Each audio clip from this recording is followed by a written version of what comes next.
दोस्तों, बंगाल की खाड़ी का सिस्टम बढ़ रहा है आगे, जिसके कारण उत्तर प्रदेश के भागों पर बारिश होने की संभावनाएं 24 सितंबर से हमें कई भागों पर नजर आ रही है। नमस्कार, मेरा नाम है अरविंद और आप सभी भाइयों का स्वागत है उत्तर प्रदेश वेदर पर। देखिए दोस्तों, बंगाल की खाड़ी पर ऐसा नहीं है कि ये एक ही सिस्टम है। इसके बाद में 25 या 26 सितंबर के आसपास एक और नया सिस्टम बनेगा कह लीजिए, या फिर पहुंचेगा कह लीजिए, क्योंकि ये अभी बाहर है। ये यहाँ से होता हुआ म्यांमार के भागों से बंगाल की खाड़ी पर आएगा 25-26 सितंबर के आसपास। ये फिर ताकतवर होगा। तब तक ये जो लो प्रेशर एरिया है ये यहाँ के आसपास होगा दक्षिणी भागों पर, यानी कि यहाँ पर उड़ीसा, दक्षिणी उत्तरी आंध्र प्रदेश के आसपास के भागों पर वो सिस्टम आगे आ जाएगा। उसके कारण फिर मॉइस्चर पहुंचने लगेगा। तो कुल मिलाकर बात यह है कि बारिश की गतिविधियां उत्तर प्रदेश के पूर्वी भागों पर कई स्थानों पर होने की संभावनाएं बनी रहेगी। आने वाली 24 सितंबर से अक्टूबर 2 या 3 अक्टूबर तक भी संभावनाएं हमें उत्तर प्रदेश के भागों पर नजर आ रही है। और इसके अलावा ये बारिश की गतिविधियां पश्चिमी प्रदेश के भागों तक भी आगे बढ़ सकती है यहाँ पर सितंबर के आखिर में। तो फिलहाल आप देखिए, जो आर्द्र हवाएं हैं वे किस तरह से बंगाल की खाड़ी के उत्तर प्रदेश के भागों पर जो है यहाँ पर दिखाई दे रही है पहुंचती हुई, जिसकी वजह से यहाँ पर बारिश होने की संभावनाएं जो है वो नजर आ रही है।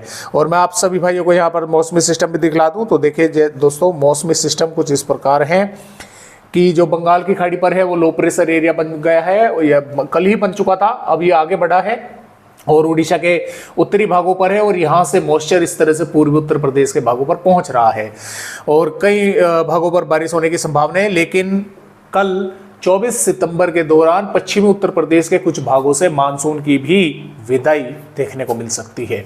मानसून भी काफी रफ्तार के साथ आगे बढ़ रहा है। तो हम थोड़ा सा ये भी देखेंगे कि बारिश के बारे में जानने से पहले कि फिलहाल उत्तर प्रदेश के भागों पर बारिश किन किन जिलों पर, ये देखें पिछले एक महीने का अपडेट, माफ कीजिएगा 1 महीने की वेदर रिपोर्ट है, यानी कि जो 1 सितंबर से और 23 सितंबर तक की ये वेदर रिपोर्ट है। किन जिलों पर कितनी बारिश होनी चाहिए थी और कितनी हुई है।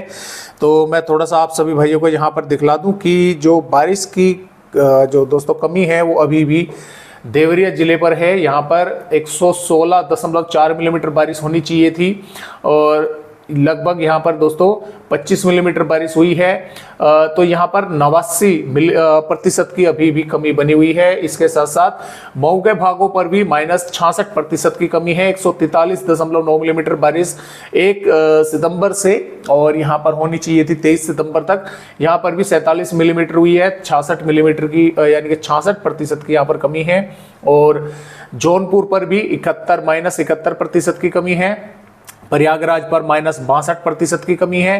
कौशाम्बी पर -80% की कमी है। उन्नाव पर -65% की कमी है। झांसी पर -69% की कमी है।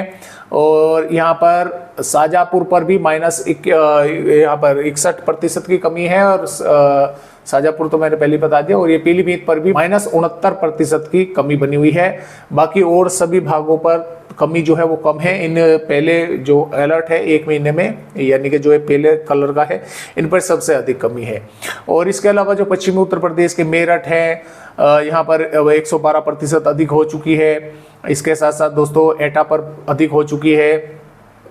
और बाराबंकी पर भी 26% अधिक है इन 23 दिनों में बारिश। सुल्तानपुर पर हालांकि -57% की कमी है और -2% की कमी अभी ठीक है भागों पर है। और 11% रायबरेली पर ऊपर जो है चल रहा है। यहाँ पर 80.2 मिलीमीटर बारिश होती है। 88.7 मिलीमीटर बारिश जो है वो हो चुकी है। और सोनभद्र पर भी -29% की दोस्तों कमी यहाँ पर अभी बनी हुई है।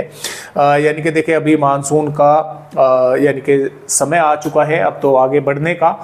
तो अब तो इन पर क्या बारिश जो है पूरी होगी, लेकिन फिर भी जब आंकड़े आ जाएंगे आगे के, यानी कि पूरा 1 जून से लगाकर और 30 सितंबर तक के आंकड़े आ जाएंगे, वे भी आप सभी भाइयों को दिखलाऊंगा कि किन किन भागों पर जो है बारिश कितनी होनी चाहिए थी उत्तर प्रदेश के भागों पर और कितनी जो है वो कम हुई है। तो आइए देखते हैं फिलहाल उत्तर प्रदेश के किन किन भागों पर बारिश होने की दोस्तों यहाँ पर संभावनाएं बनी हुई है। देखिए दोस्तों, इन भागों पर यहाँ पर 24 सितंबर में प्रतापगढ़, जौनपुर, प्रयागराज, संत रविदास नगर, वाराणसी, चंदौली और मिर्जापुर, सोनभद्र के भागों पर हल्की या 1-2 भागों पर हल्की से मध्यम दर्जे की बारिश हो सकती है।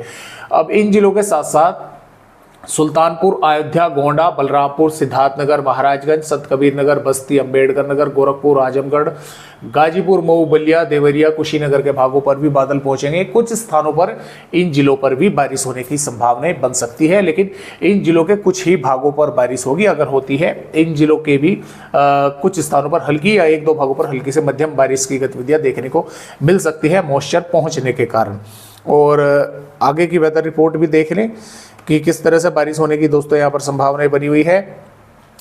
ये 25 सितंबर की है। देखिए 25 सितंबर में भी बारिश होने की संभावना उत्तर प्रदेश के भागों पर है। और देखिए 24 सितंबर में भी जो कल की वेदर अपडेट है, कई भागों पर बारिश है, 25 में भी, और यहाँ पर 26 सितंबर में भी, 27 सितंबर में भी, 28 में बारिश की गतिविधियां हालांकि कम हो जाएंगी। 29 सितंबर में बारिश होने की संभावनाएं हैं।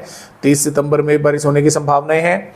1 अक्टूबर में भी बारिश होने की संभावना है। 2 अक्टूबर में भी बारिश होने की संभावना है उत्तर प्रदेश के भागों पर, और हो सकता है पश्चिमी उत्तर प्रदेश के भी भागों पर बारिश की गतिविधियां देखने को मिली। तो फिलहाल आज की वीडियो में उत्तर प्रदेश भाइयों को बस इतनी जानकारी अपडेट के साथ फिर मिलेंगे। तब तक के लिए नमस्कार।